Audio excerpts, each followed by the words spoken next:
নির্বাচনের আগে কোন কোন দল আমাদের সামনে এসে বলে বাংলাদেশকে ডিজিটাল করে দেব, 10 টাকার কেজির চাউল খাওয়াবো, ঘরে ঘরে চাকরি দেব।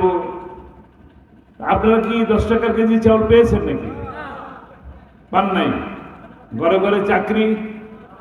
যে দলটি 10 টাকার কেজির চাউল দেওয়ার কথা ছিল,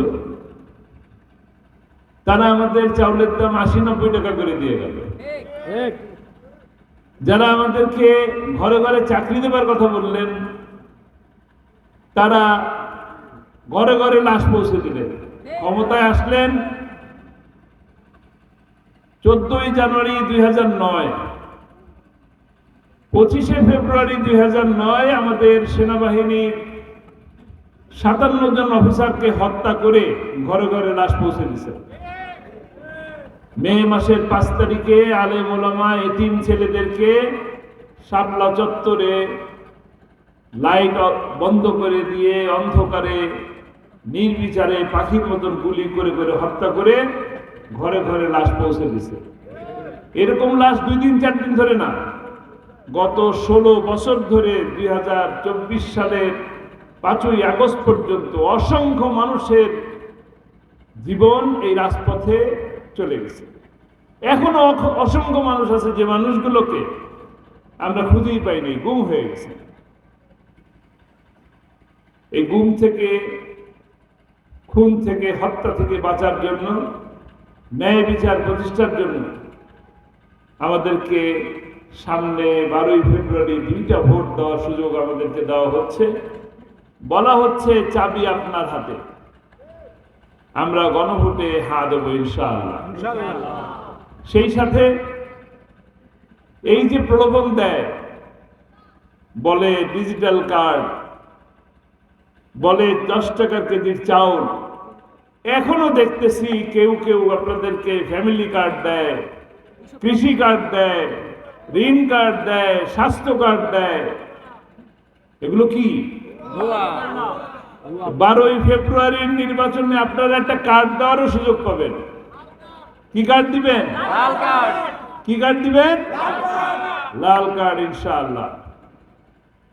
আবার কেউ কেউ এই যে ধোঁকা দেয়, মনে করে যে আমরা খুব বোকা। আমরা কি বোকা নাকি? ভাই, 2008 সালে আমরা বোকা ছিলাম, তারা আমাদেরকে ধোঁকা দিছে। এখন কি আমরা ধোঁকা খাবো? ধোঁকা খাবো না ইনশাআল্লাহ। ধোঁকা খাওয়ার সুযোগ আছে? নাই। আবার এখন আমরা বলি গত 16-17 বছর ধরে যারা শাসন করলেন, তারা ফ্যাসিস্টের মতন আমাদের সাথে আচরণ করলেন। 3 বার নির্বাচন আসলো, আপনার আমার অধিকার ভোট প্রয়োগ তা করতে দিলেন না। দিছেন? তো ভোট প্রয়োগ করতে দিলেন না। তারা 2014 সালে বিনা প্রতিদ্বন্দ্বিতায় সবাই পাস। 2018 সালে আমি প্রার্থী ছিলাম, আমাকে তো নির্বাচন করতে দেয়ই নাই। নির্বাচন করার তো দরকারও হয় নাই। যেদিন ভোট ছিল তার আগের দিন রাত্রে ভোট কি হয়ে গেল? ডাকাতি হয়ে গেল। 2023 সালের নির্বাচন, এই নির্বাচন আপনাদের ভোট দেওয়া লাগে নাই তো কষ্ট করে যাবেন কেন ভোট দিতে? বাসায় থাকেন। আমি, তুমি, দামি আর দামি, নির্বাচন শেষ নাকি? এইভাবে কি নির্বাচন হওয়া যায়? এখন আবার এক ধরনের লোক দেখতে পাচ্ছি যারা আপনাদেরকে এসে ঘরের মধ্যে বলে যাচ্ছে, আমি শুনতে পাচ্ছি, আপনাদের ধাওয়ায় মনে হয় নাই, আছে, বলে যে ভোট দিতে গেলে হ্যান করেনগে, ত্যান করেনগে, ঠ্যাং ভেঙ্গে দেনগে নাকি? বলে এরকম নাকি? এই সুযোগ দিবেন? তাহলে আপনার সাথে আর ফ্যাসিস্টের সাথে পার্থক্য কি? ফ্যাসিস্ট যে আমাদেরকে 3টা বছর ভোট দিতে পারেন দেয় নাই, 3 টার্ম ভোট দিতে পারেন দিতে দিল না, 15 বছর আমরা ভোট দিতে পারলাম না। আপনি এখন আবার এসে আমাদেরকে বলতেছেন টেবিলের উপরে ভোট দিতে হবে। তাহলে তার চরিত্রের সাথে আর আপনার চরিত্রের সাথে পার্থক্য কি? তারা যদি ফ্যাসিস্ট হয় তাহলে আপনি কি? একই রকম হয়ে গেল না? তারাও কার্ড দেয়, এরাও কার্ড দেয়, তারাও ঠ্যাং ভাঙে, এরাও ঠ্যাং ভাঙে। গত 1 বছরের বেশি সময় হলো এই যে জুলাই বিপ্লবের পরে 273 জন মানুষকে খুন করে ফেলছে। সময় এসেছে ভালো মন্দ বোঝার, সময় এসেছে সুন্দর একটি তালা লাগানোর। এ পর্যন্ত গত 55 বছরে 12টা নির্বাচনে 12 বার যে আপনারা তালা লাগিয়েছেন, সে তালাগুলো ছিল নষ্ট তালা। আমরা ভুল করেছি, আপনারাও ভুল করেছেন। নষ্ট তালা ছিল, জং ধরা তালা ছিল, কিংবা চাবিটা ছিল এমন, তালাটা ছিল এমন যে কেউ সেই তালা খুলতে পারে। আপনার উপার্জিত মাথা ঘাম পায়ে ফেলা টাকা কষ্ট করে নিয়ে এসে ঘরের মধ্যে আলমারির মধ্যে রাখলেন, কষ্ট করে সন্তানকে লালন পালন করলেন, উপযুক্ত করলেন, সেই কন্যা সেই বোন নিরাপদ নয়, তাহলে আপনার এই তালা কি আপনার জন্য ভালো না মন্দ? এখন আপনার হাতে চাবি আছে, এমন তালা লাগাবেন যে তালা অন্য কেউ খুলতে পারবে না। রাজি আছেন? চাবি আপনার। ঘর কার? ঘর কার? ঘর আপনার, তালাও আপনার, চাবিও আপনার। দেশ কার? দেশ কার? দেশও আমার। আমার দেশ নিয়ে কারো চোখ রাঙানি আমরা ভয় করি না। আমরা বারবার জীবন দিয়ে রক্ত দিয়ে দেশকে স্বাধীন করব, আর আপনারা এসে লুটে পুটে খেয়ে যাবেন। এবার আর তা হতে দেওয়া হবে না। এবার কি হতে দেওয়া হবে? করতে দেওয়া হবে না, কোনো সুযোগ নাই। এবার আমরা সৎ লোকের শাসন চাই, এবার আমরা দুর্নীতি মুক্ত দেশ চাই, এবার আমরা চাঁদাবাজ মুক্ত দেশ চাই, এবার আমরা মামলাবাজ মুক্ত দেশ চাই। আমরা কোনো মামলাবাজদেরকে দেখতে চাই না। মামলা দেওয়ার নামে এসে ভয় দেখাবেন, আবার তাদের কাছ থেকে টাকাও খাবেন, এই সুযোগ দেওয়া হবে না ইনশাআল্লাহ।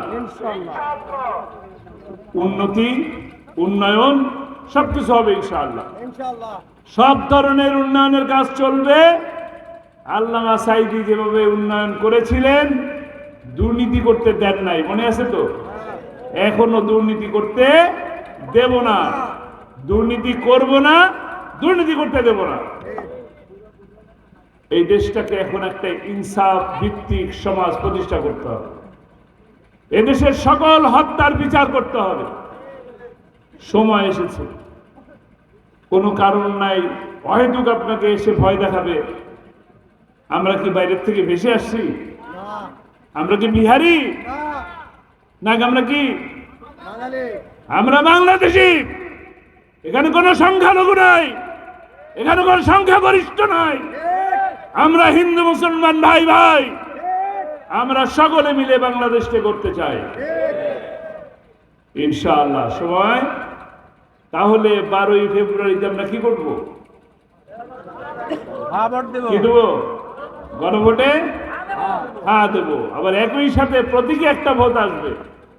প্রতীকের ভোটে কি দেবো? প্রতীক কি? মার্কা কি? মার্কা কি আছে? কোন সে মার্কা? কেমন মার্কা? ভালো মার্কা। সারা দেশে এখন দাঁড়িপাল্লার জয় জয়কার। আপনারা কি বুঝতে পারতেছেন দাঁড়িপাল্লার জয় জয়কার? সারা বাংলাদেশে, উত্তর থেকে দক্ষিণ, পূর্ব থেকে পশ্চিম, এবং আমাদের ছোট ভাইয়েরা, আমাদের সন্তানেরা ডাকসু, জাকসু, রাকসু, চাকসু, জকসু থেকে ইনসাফের কথা বলে বিজয় নিয়ে আসছে। আমরা সেই বিজয়ের আলো পিরোজপুরেও দেখতে চাই। রাজি আছি? রাজি আছি? সবাই রাজি আছে আলহামদুলিল্লাহ। গণভোটে হ্যাঁ, দাঁড়িপাল্লায় হ্যাঁ ইনশাআল্লাহ। আমি আরেকটার সাথে কথা বলতে চাই। কথাটা হলো আবেদন, এটা সন্তান হিসেবে আবেদন। আল্লামা সাঈদী পিরোজপুরের মাটির সন্তান। পিরোজপুর মাটির সন্তান কিনা? ভালো মানুষ ছিলেন না মন্দ মানুষ ছিলেন? ভালো মানুষ। এই পিরোজপুরের যে কোনো মানুষ পিরোজপুরের বাইরে যখন যায়, কেউ যদি জিজ্ঞেস করে ভাই আপনার বাড়ি কোথায়, আর আমি যখন বলি, আমরা যখন বলি আমার বাড়ি পিরোজপুর, তখন সেই লোকটা কি প্রশ্ন করে? প্রশ্নটা পাল্টা প্রশ্ন কি থাকে? তাহলে মন্দ লোক না ভালো লোক? ভালো লোকটাকে 13 বছর বন্দি করে রাখা হলো। 13 বছর বন্দি রাখলেন, সন্তানদের সাথে পরিবারের সাথে যোগাযোগ করারও সুযোগ দিলেন না। সেই মানুষটাকে 2টা বছর, করোনার 2টা বছর যোগাযোগ করার কোনো সুযোগ তারা দেয়নি। সেই মানুষটাকে আপনি সুস্থ মানুষ, হাসি মুখে জেল থেকে আসলেন হাসপাতালে, যেদিন আসলেন 13 তারিখ 14 তারিখ বললেন নাই। এটা কি তার স্বাভাবিক যাওয়া ছিল? স্বাভাবিক যাওয়া? তাকে কি করা হয়েছে আপনারা বলেন? কি করা হয়েছে? মেডিকেল। যদি খুন করা হয় তাহলে এই খুনের বিচার আমি সন্তান হিসেবে চাইতে পারি কিনা? আমি আপনাদের কাছে এই বিচারটাই চাই। আপনি যদি মনে করেন যে আল্লামা সাঈদী নির্দোষ ছিলেন, তাহলে সত্যের পক্ষে একটা সাক্ষ্য দেওয়ার আপনার দায়িত্ব আছে কিনা? আপনি যদি মনে করেন আল্লামা সাঈদী ভালো মানুষ ছিলেন, তাকে 13 বছর বন্দী রাখাটা আপনার এর প্রতিবাদ করা উচিত কিনা? আপনি যদি মনে করেন আল্লামা সাঈদী নিরপরাধ ছিল, তবে এই নিরপরাধের পক্ষে আপনার সাক্ষী দেওয়া ঠিক কিনা? যদি ঠিক হয় তবে 12ই ফেব্রুয়ারি আমি আপনাদের কাছে আহ্বান জানাবো, দাঁড়িপাল্লায় একটি ভোট দিয়ে আল্লামা সাঈদী নির্দোষ ছিলেন, তার মাথার উপরে যে মিথ্যা অপবাদ ছিল, এই অপবাদটা যে মিথ্যা, এই মিথ্যাটা প্রমাণ করবে, সত্যের পক্ষে একটা সাক্ষ্য দেবে, সত্যের পক্ষে একটা সাক্ষ্য দেবে। আল্লাহ রাব্বুল আলামিন আমাদেরকে সত্য বোঝার, সত্যের পক্ষে থাকার, সত্যের পথে চলার তৌফিক দান করুন। এবং এইবার এই বাংলাদেশের জন্য অতি সুন্দর একটি সুযোগ আসছে। এই সুযোগ আগামী 50 বছরে আবার পাবেন, আমার কাছে তা মনে হয় না। আপনার বাংলাদেশ আপনি বুঝে নেন, আপনার বাংলাদেশ আপনার পছন্দ মতন ভালো ব্যক্তিকে ভোট দিয়ে আপনি আপনার দেশকে সুন্দর করে সাজিয়ে নেন। আল্লাহ রাব্বুল আলামিন আমাদের সকলকে সে তৌফিক দান করুন। আমা তৌফিক ইল্লা বিল্লাহ। আসসালামু আলাইকুম ওয়া রাহমাতুল্লাহি